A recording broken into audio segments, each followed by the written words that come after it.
As the government's smart city plan rolls forward, the centre today released the much-awaited list of 98 smart city nominees. Uttar Pradesh has managed to bag the maximum of 13 nominations. Tamil Nadu finished second at 12 and Maharashtra got the third position with 10 cities being selected. But this is just the beginning of what may turn out to be a tough intercity competition. Shweta Kothari has the details. Prime Minister Narendra Modi's ambitious smart city project is finally to take shape. The central government today released the list of 98 smart city candidates which have been shortlisted after the first selection round. Uttar Pradesh has highest number of nominations with 13 cities making the cut, including Kanpur, Allahabad and Varanasi.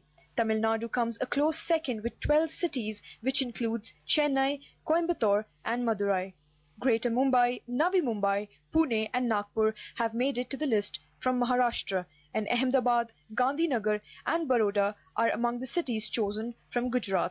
With the Prime Minister laying special emphasis on development of northeastern states, Guwahati, Kohima, Imphal, Aizawl, Shillong and Agartala have also successfully bagged a position on the coveted list. Aspirants have been chosen through an intra-state competition. Each state and union territory has evaluated all the urban local bodies in their respective states and union territories based on the existing service levels, financial, institutional capabilities, fast track record, reforms carried so far, and nominated the top scorers. While most states have found representation on the list, 9 prominent cities including Delhi, Patna, Bangalore, Kolkata, Thiruvananthapuram and Shimla lost out in the City Challenge competition. In one sense, the inclusion goes to prove that selection in the first stage of competition was not swayed by the status or importance of cities, and the selection was objective as per the stipulated criteria.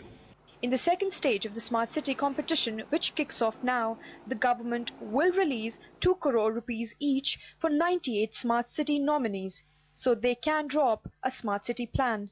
These plans will be evaluated by the centre and the top 20 ranking cities will be funded by the government in the current financial year. The central government has pledged a total funding of 48,000 crore rupees over the course of next 5 years. A special purpose vehicle will then be used to implement smart city plans in states and union territories. So while the smart city plan has finally kicked off, there is no indication as to when India will see its first smart city. In New Delhi, Shweta Kothari. Joining us now to discuss the government smart city roadmap are Arindam, Guha, Senior Director, Deloitte, India, and Devendra Kumar, Pant, Chief Economist, India Ratings and Research. Gentlemen, appreciate you joining us.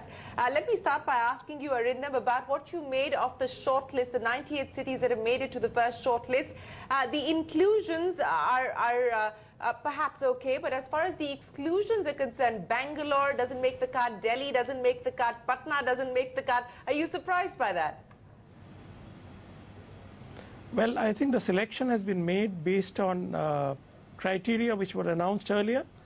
There were 13 criteria in all, and as the Honorable Minister explained, it had criteria like percentage of revenue generated from internal sources, whether the annual accounts of the city were updated on time, and there were various other criteria which were all objective in nature.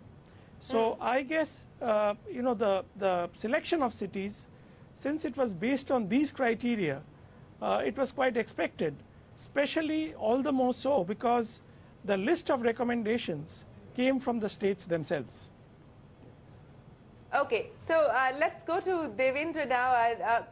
What are you likely to expect as far as the smart city plan that now these cities are going to put forward? What would you like to see? Because one would imagine that the kind of funding that the government has put forward is clearly seed funding. It's not going to be enough for these cities to be able to sustain their smart city plans. So both in terms of sustainable revenue generation, governance models, changing the sort of urban governance model, what is it that you would like to see being incorporated in the plans that are going to be put forward? Well, to make this project successful, what we have to see is a sustained program or a credible program whereby the SPVs will be floated, how they will be able to raise money and fund the infrastructure. Mainly when we are talking about roughly around 13 crore of the population in these 98 cities, and we have a very poor performance whenever the question of user charges are concerned. So how the user charges will be levied.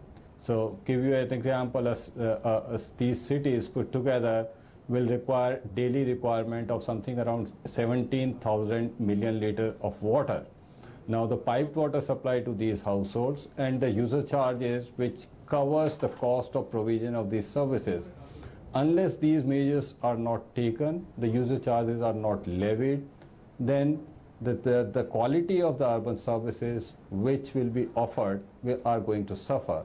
Now, if we are not able to provide, make smart city a livable city, so when we talk about livable city, each household should be provided per capita at least 135 liters of water. 80% of that is converted into sewerage, whether we have the sewage treatment plant so that the sewage is treated, whether we have the roads. Say for example, if we take a very conservative estimate of 400 grams of municipal solid waste is generated, then these cities will generate something around 20 million tons of solid waste. Now, how those solid waste is treated. So these are some issues which each city has to provide the answer to these, and I believe the part 2 of this selection process will deal about these issues. Okay, Arindam, if I could just come to you. You know, smart cities around the world have a CEO. Do you think we're going to follow that model in India?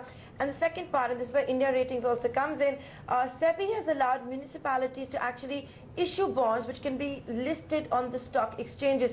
Do you think that is something that is also going to happen in the country? Is it going to be successful? Because firms like yours will come in and actually have to rate all of those bonds. Right.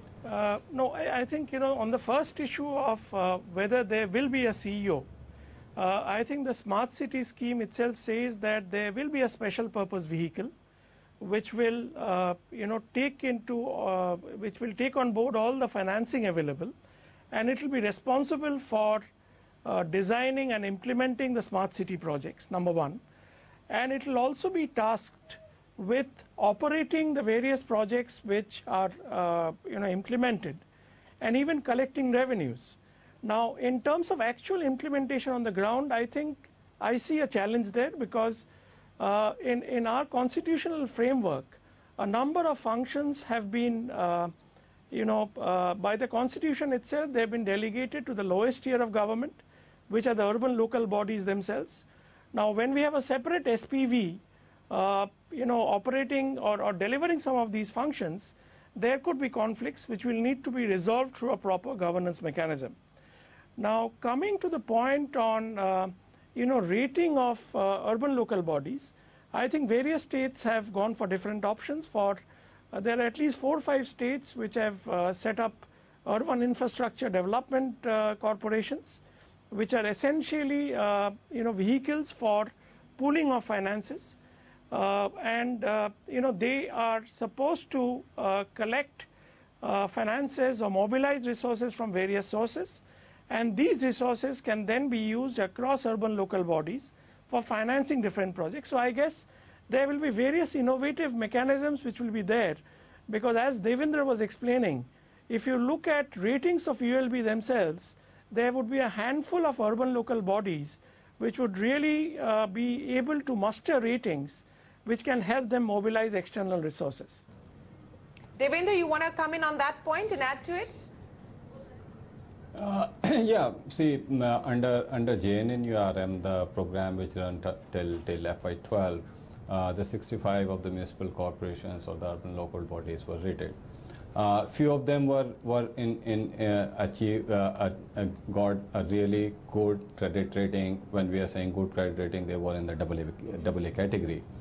The whole idea behind JNNURM was like these municipalities will go and hit the bond market and raise money from the bond market to finance their infrastructure projects. But unfortunately, none of them has hit the bond market. Coming to the pooled finance, which was referred, see, as of now, only the two states it is functioning. Tamil Nadu has been doing it from 2002. Karnataka has been doing it. So basically, what happens is whenever a ULB, and why they are not able to hit the bond market, because there are number of disclosures, the accounts has to be maintained, the audited account has to be to be done quickly. Every quarter, the reporting has to be the stock exchanges if those bonds are listed and traded.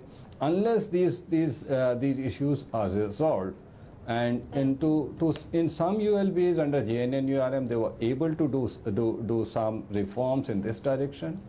But look, there is NDMC area in Delhi, which is one of the selected city for the smart city. Sure.